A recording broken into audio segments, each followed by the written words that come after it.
سيدنا محمد الفاتح لما أوتي والخاتم لما سبق ناصر الحق بالحق والهادي إلى صراطك المستقيم وعلى آله وصحبه حق قدره ومقداره العظيم.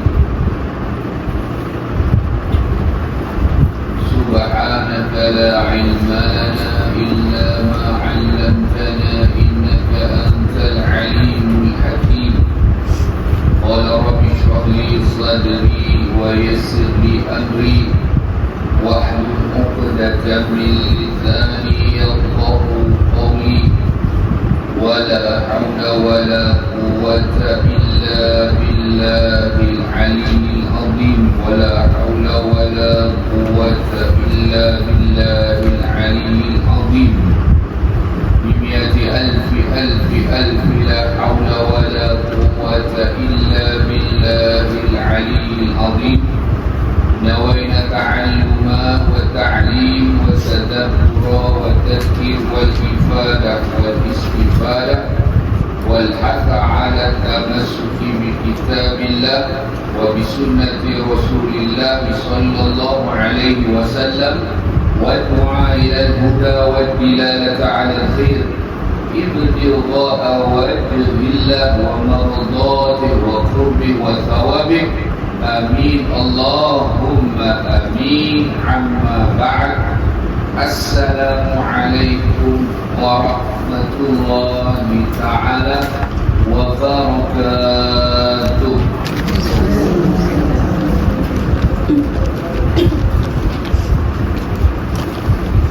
Alhamdulillah, syukur kepada Allah Ta'ala dengan limpah kurnianya, hidayah, taufik, inayah, maghfirah, asrar, barakah, nafahat yang Allah Ta'ala kurniakan kepada kita. Sidang hadirat muslimah yang dirahmati Allah Ta'ala, dapat kita berkumpul dalam pengajian ilmu Fardu'ain, khususnya ilmu taufik ini akan menyebabkan kita pemekasan Tuhan. Moga-moga berhajat hajat hari yang beruntung selewah. Dan insyaAllah Ta'ala sebelum memulakan pengajian kita, memohon doa kepada Allah Subhanahu wa Ta'ala bagi yang berhajat kepada tuan besar Allah Mahathir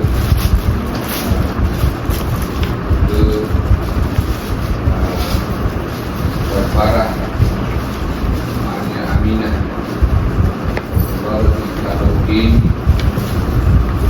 ke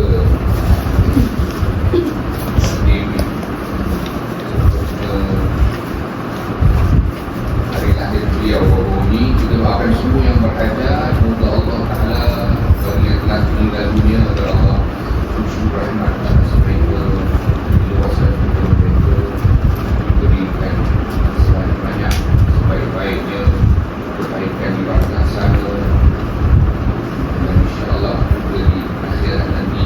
Begitu juga bagi kita yang alhamdulillah masih umur menunaikan hajat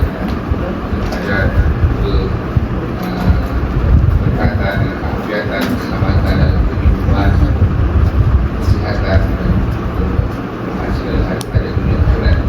Allah Ta'ala memberikan ini juga dengan kita semua dengan niat ada di majlis ilmu, ya, mudah-mudahan ya, semua kita Allah Ta'ala memberikan segala keberkahan kita bacakan Al-Fatihah segala dia tersebut Nabi Muhammad sallallahu alaihi wa ala alihi wa sallam. Sirul Fatihah.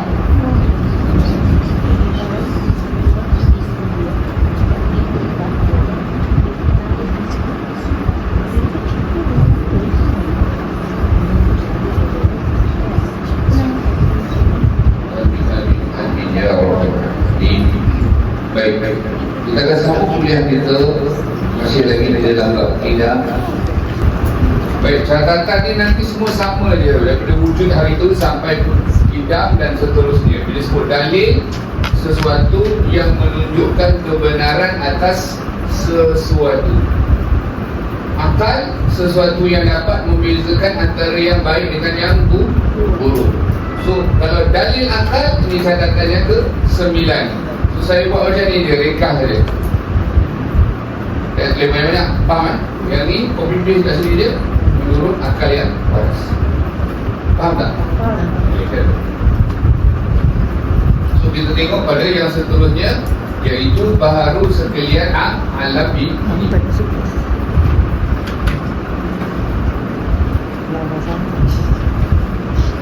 Pergi spot.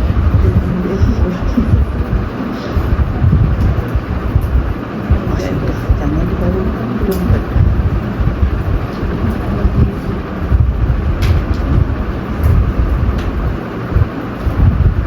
So,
Allah tidak bersifat idam, yakni tidak qadim, maka tentulah ia Allah bersifat dengan baharu, hadis ataupun makhluk. Jika ia Allah bersifat makhluk, tentulah ianya dicipta atau dimulakan, dan pasti sesuatu yang dimulakan perlu pada yang memulakan atau menciptakan.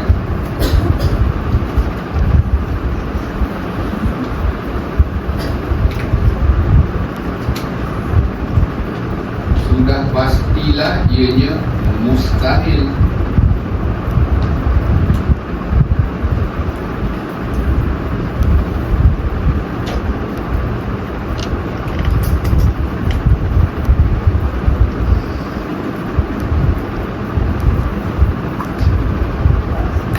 Kerana akan berlaku dua perkara yang mustahil pada akal, iaitu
okey.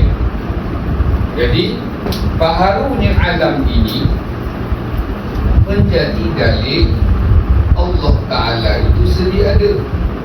Jadi catatan dia, jika Allah tidak bersifat qidam, yakni tidak qadim, maka tentulah ia Allah bersifat dengan baharu, yakni ianya hadis ataupun ianya makhluk. Jika ia Allah bersifat makhluk ataupun dia hadis, tentulah ianya diciptakan / dimulakan. Dan pasti sesuatu yang dimulakan perlu pada yang memulakan atau menciptakan. Sudah pastilah ia Allah itu baharu mustahil. Ini mustahil ini mustahil pada akal.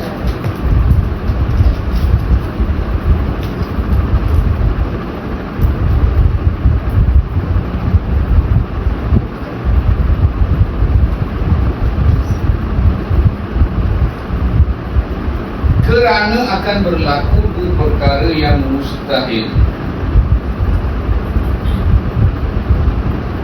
Kenapa saya terus tulis macam ni? Sebab kalau ibu-ibu tengok dalam kitab kita, dia tak tulis kita dah tulis, kita dah dekat atas tu perenggan yang pertama kan ada mustahil baharu. So kita explain mustahil pada akal. Saya ingat tak catatan ketiga? Tengok kat ni, tengok dekat perenggan yang ni, perenggan yang awal yang kita bawa padam tadi. Kan mustahil tu mustahil pada akal. Betul tak kita dah catat? So this one dia punya huraian dia. Yang dikatakan mustahil pada akal tu kerana apa? Kerana akan berlaku dua perkara yang mustahil pada akal, iaitu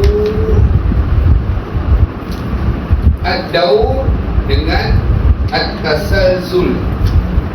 Dawara, daur, ta sin lam, tasalsul.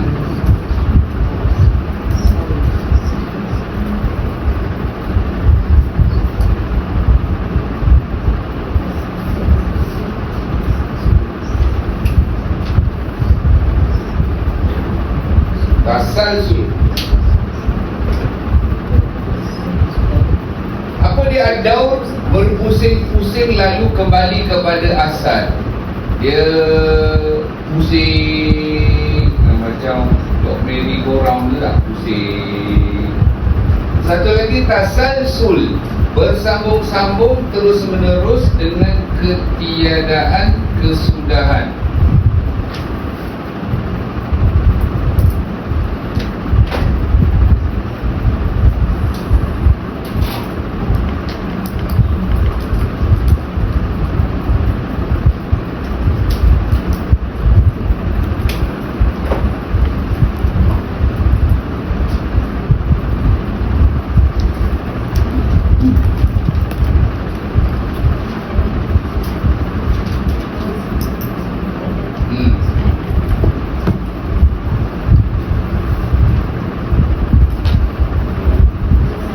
Bersambung-sambung. Kalau ad-daur, berpusing-pusing lalu kembali kepada asal. Tasalsul, bersambung-sambung terus-menerus dengan tiada kesudahan.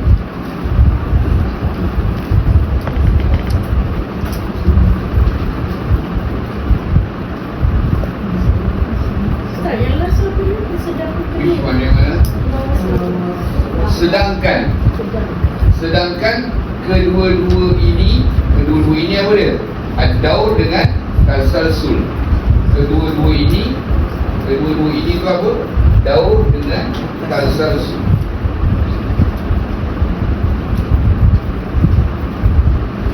Kedua-dua ni kembali kepada dua. Daur dengan tasalsul. Ini mustahil pada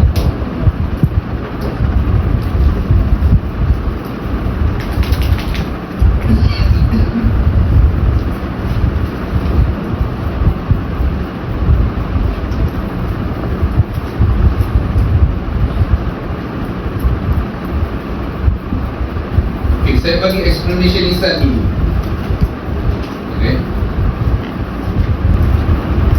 Explanation. Baik, kita tengok dekat ad-daur. Macam mana yang dikatakan berpusing-pusing lalu kembali kepada asal. Jadi dia begini, ya? Jika Allah Ta'ala itu bersifat baharu, bila sebut baharu, ya, dia tak nampak mana? Ha? Saya takut tak nampak yang mana saya tunjuk. Mana yang mana? Ada perasaan? Sedang. Okay, kembali ya. Tengok tak ad-daur. Ad-daur berpusing-pusing lalu kembali kepada asal. Jadi kiranya Tuhan itu baharu, nescaya dia berhajat kepada yang membaharukannya, ataupun yang menjadikannya, ataupun yang memulakannya, ataupun yang menciptakannya. Semua sama-sama. Jadi kalaulah baharu, akan berlaku perkara yang mustahil pada akal, iaitu akan membawa kepada ni, daur ni, berpusing-pusing. Kalau dia ada mula, pasti ada yang memulakannya. Umpama contoh, dia ni dicipta, ada yang menciptakannya. Lepas tu ada yang menciptakan dia. Siapa yang menciptakan dia? Yang ni lah. Tadi kita lukis. Lepas tu yang ni siapa cipta? Yang ni pun siapa cipta? Yang ni pula. Dia jadi berpusing-pusing. Mustahil perkara tersebut. Mustahil Tuhan itu ada mula. Kalau Tuhan pertama yang menjadikannya, Tuhan yang kedua, habis yang kedua siapa yang jadikan? Ketiga, mustahil akal kita tidak boleh terima. Akal kita yang waras ni tak boleh terima perihal tersebut. Yang kedua pula, tasalsul. Tasalsul ni maknanya umpama Umpama tak ada kesudahan. Contoh yang pertama cipta, yang kedua cipta yang ketiga, yang ketiga cipta yang keempat. Tak ada habis, tak ada penghabisan. Akal kita tak boleh terima Tuhan itu ada mula. Sebab tu kita kena faham ni dengan cermat sekali. Mustahil Allah Subhanahu wa ta'ala itu mempunyai permulaan pada kewujudannya, sebab akan berlaku dua perkara yang mustahil ini, iaitu ad-daur dengan al-falsafah. Baik, daripada catatan yang ke-10 ini,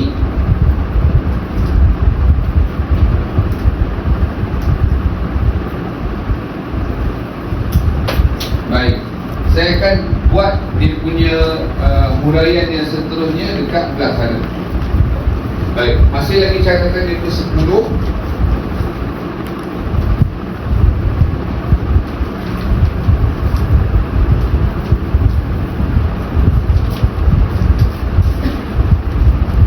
Saya tulis lagi 10 lah ya. Tak confuse.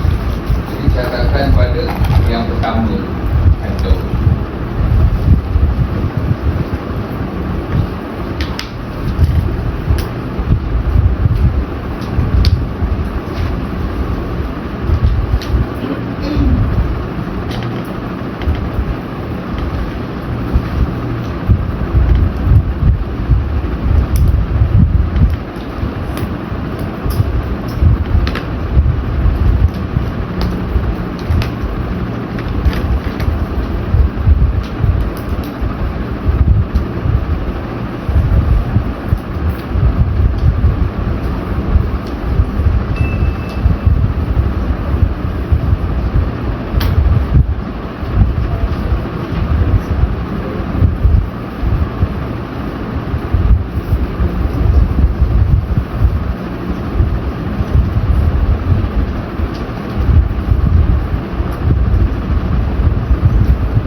Okey, ad-daur ni terbahagi kepada dua, satu musarrah, satu lagi mudmar.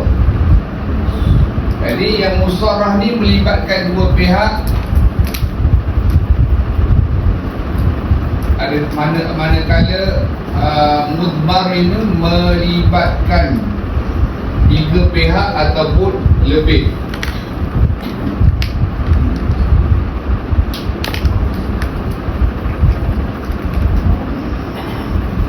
So maksud di sini, contoh kiranya A ada mula, A ada mula diciptakan, contoh diciptakan A diciptakan oleh B, maka B pula diciptakan oleh A. Itu yang dikatakan berpusing-pusing, berpusing-pusing tak ada kesudahan, yang melibatkan dua pihak.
Jadi ad-daur ni catatan satu ni, ini satu.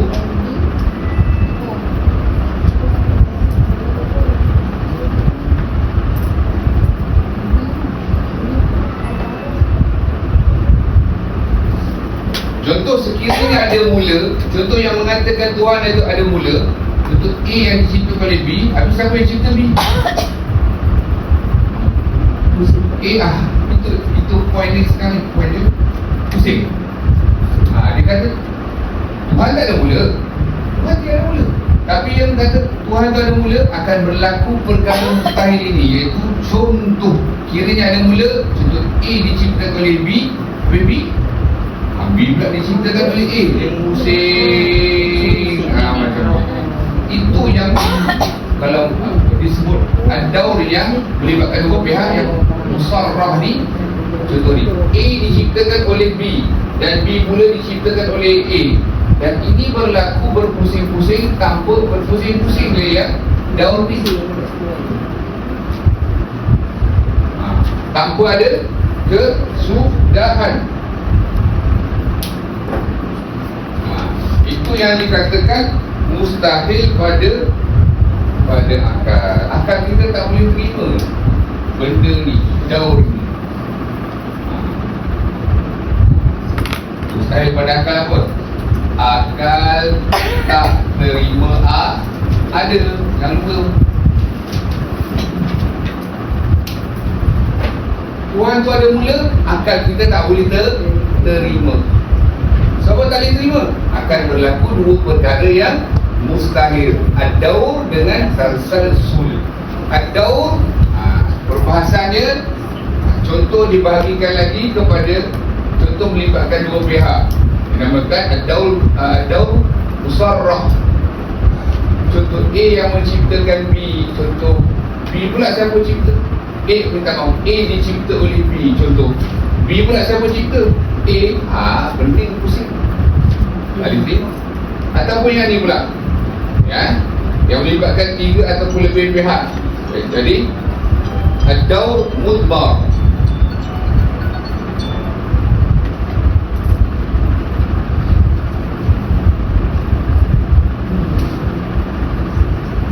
Contoh A diciptakan oleh B,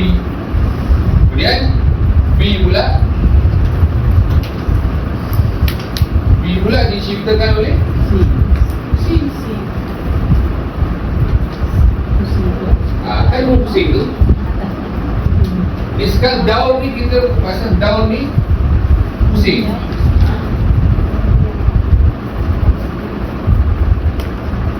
A diciptakan oleh B, B diciptakan oleh C.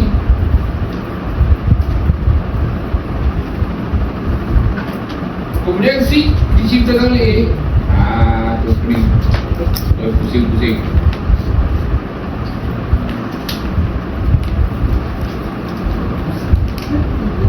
A diciptakan oleh B,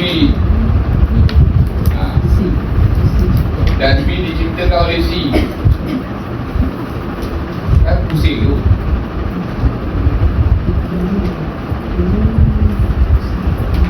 Manakala C pula diciptakan oleh A,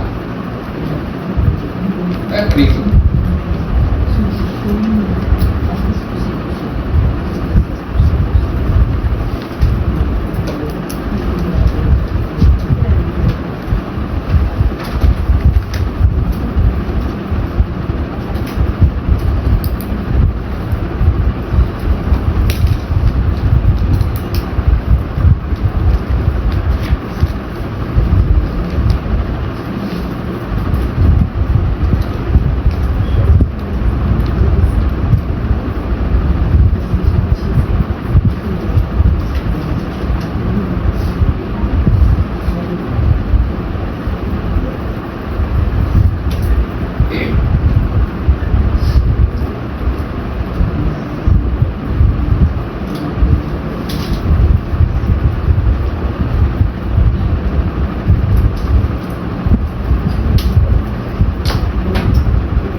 Contoh A diciptakan oleh B dan B pula diciptakan oleh C. Manakala C pula diciptakan oleh A, maka ini berlaku berpusing-pusing dengan tiada kesudahan juga. Maka ianya, iaitu daur mudmar ini mustahil pada A.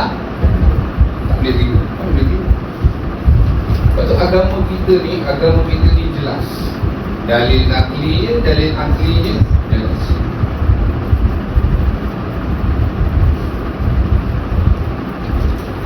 Jelas, agama kita jelas.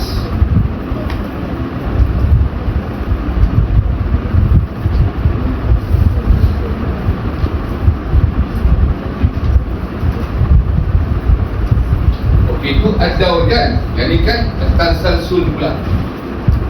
Masih lagi 10 lah, tapi 10.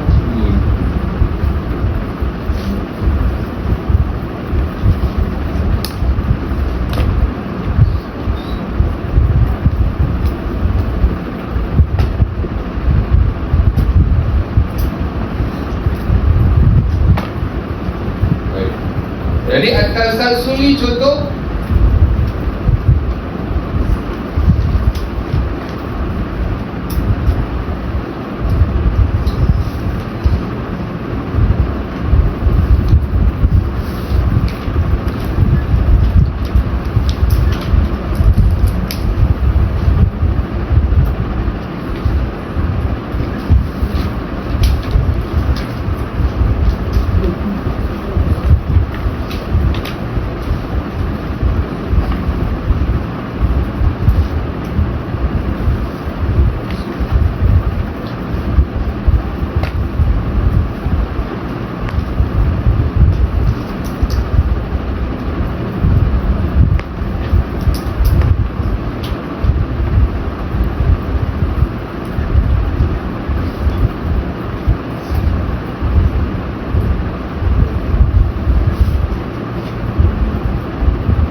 estrik ni kesimpulan bagi semua. So catatan ke-10 ni kita luaskan lagi. Sebelum tu kita tengok dekat sini at-tasalsul. Jika apa makna tasalsul tadi? Bersambung-sambungan. Bersambung-sambungan, tak ada terus, tak ada. Bersambung-sambungan, ya, terus menerus.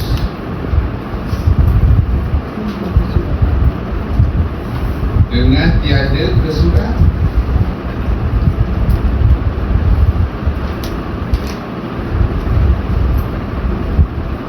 Yang tadi ad-daur apa dia? Berpusing-pusing lalu kembali kepada asal.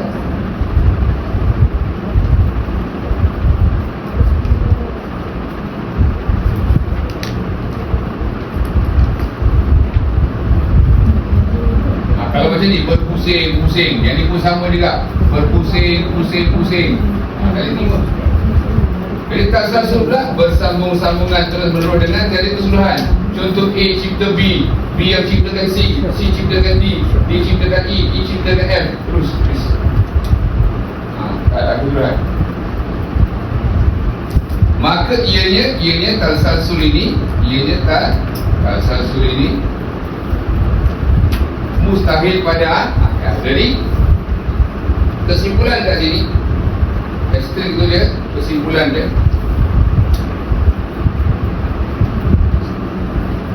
Kesimpulan poin 10. Kesimpulan pada poin 10. Baharu alam ini menunjukkan, kan kasihkan baharu alam ini, betul tak? So baharu alam ini menunjukkan dalil bahawa Allah itu sedia ada. Dia ada mula. Kerana tentulah alam ini yang baharu diciptakan Allah yang tiada permulaan pada kewujudannya. Jika tidak, akan berlakulah dua perkara mustahil ini, ad-daur dengan tasalsul.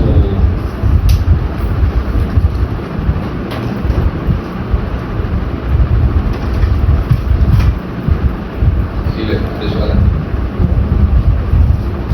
So, perkara kedua selesai. Bermakna alam segala sesuatu bagi Allah.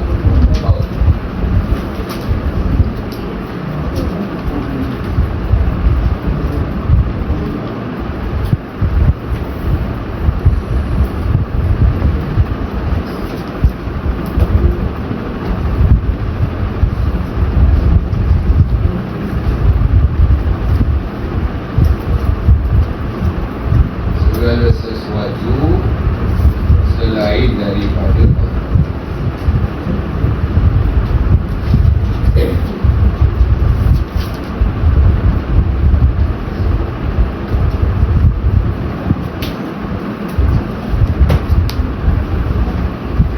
siapa hari ni yang baru dengar benda ni? Pernah dengar?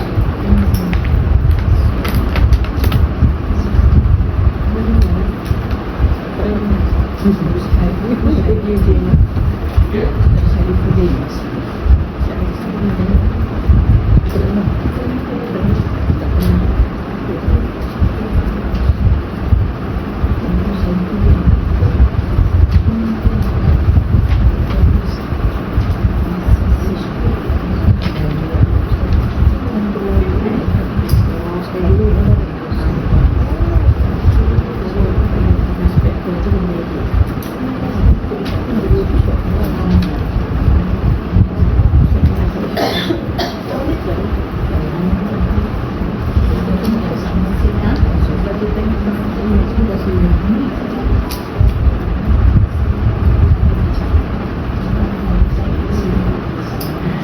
InsyaAllah next class kita sambung dalil nakli wa wala.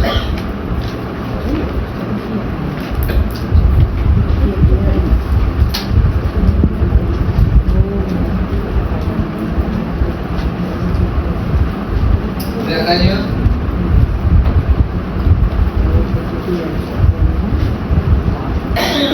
yang digambar ke dah catat, alhamdulillah.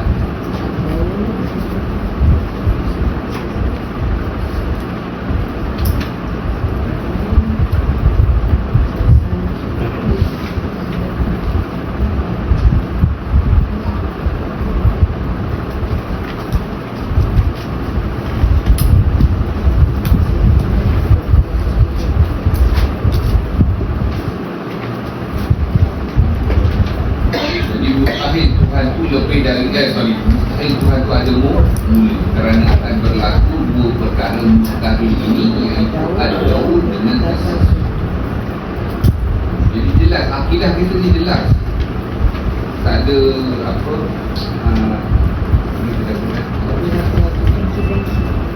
tak ada flaw lah, dia tak ada kelemahan. Akidah kita jelas. Bila di explain dari sudut akli jelas, dari sudut nakli pun jelas.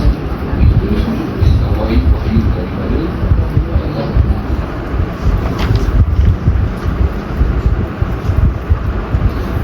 So next lah kita masuk dalil nakli.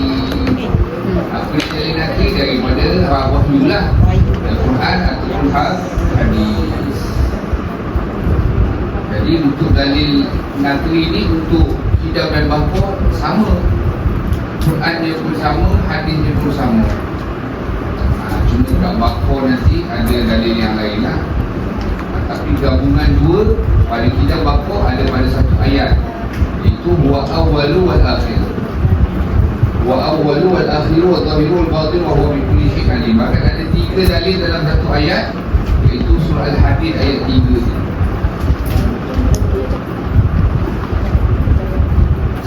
Kemudian untuk hadis ada doa yang Nabi bacakan, Allahumma antal awwal falaysa qablaka syai'. Itu hadis. Wahai Allah, tiada yang sesuatu sebelummu. Wahai Allah, Allahumma antal awwal, engkau lah yang maha awal, maknanya yang tiada permulaan. Falaysa qablaka syai', dan tidak ada sesuatu pun sebelummu. Itu dalil bagi kita untuk hadis. Untuk bapa pula ada ayat doa yang sama ditukarkan pada al-akhir dengan ba'daka. Allahumma antal akhir wa laysa ba'daka syai'an.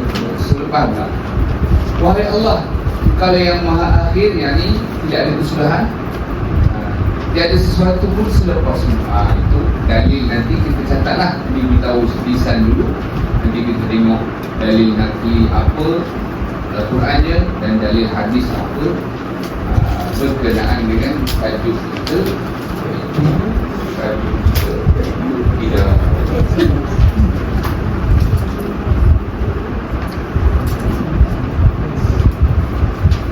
berapa bulan ni? 14.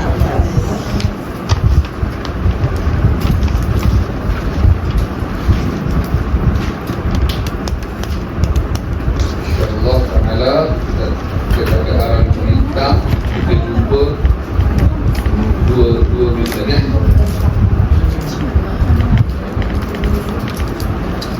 Dan catatan kita masih pada nombor 10 10, cuba 10 tu kita pecahkan lagi. InsyaAllah dengan izin Allah Ta'ala kita bertemu dengan idenya. Wabillahi taufiq wal hidayah. Wassalamualaikum warahmatullahi wabarakatuh. أعوذ بالله من الشيطان الرجيم. بسم الله الرحمن الرحيم. الحمد لله رب العالمين والصلاة والسلام على أشرف الأنبياء والمرسلين سيدنا مولانا محمد النبي وعلى آله وصحبه أجمعين. اللهم فقهنا في الدين وعلمنا تأويل كتب العارفين واهدنا إلى صراطك المستقيم يا مقلب القلوب ثبت قلوبنا على دينك وعلى طاعتك. ربنا تقبل منا إنك أنت السميع العليم وتب علينا إنك أنت التواب الرحيم. ربنا آتنا في الدنيا حسنة وفي الآخرة حسنة وقنا عذاب النار.